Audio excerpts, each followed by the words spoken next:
What if he faked his own death? That could be.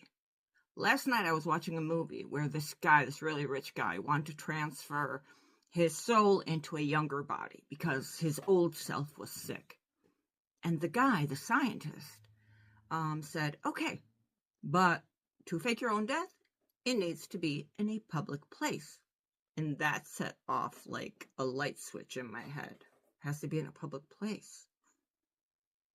What about the Charlie Kirk situation? So I started going over things in my head. Right? Charlie starts taking a stance that was a little bit distancing himself from Israel. Then he interviewed certain people that were against Israel, and apparently that pissed off a lot of people. So they invite him to Israel, right?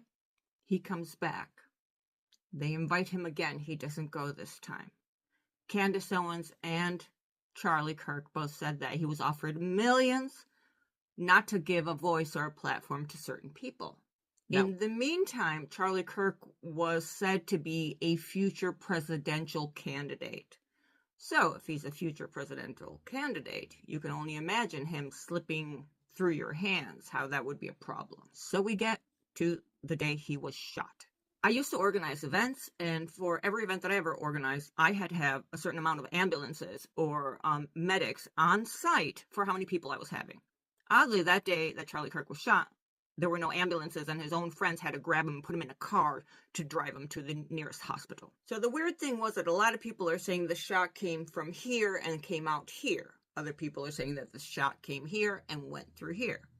Okay, there's that weird thing. So not only there are no ambulances, they get him and they take him away in a car. Next thing you know, you see people that are taking down the cameras that were right there. They never show us the angle from the camera that's behind him that took everything. You have people jumping with their feet on the chair he was sitting on. Literally, this is tampering with the crime scene. We all know from every movie ever, that's a no-no. So the doctors say that Charlie died instantly, that even them rushing him to the hospital was useless. Okay. Next thing you know, it seems like it's this professional sniper that took this amazing shot from on top of a roof, right? But then all of a sudden we start finding evidence. The rifle was in a towel, this, that, evidence here, evidence there.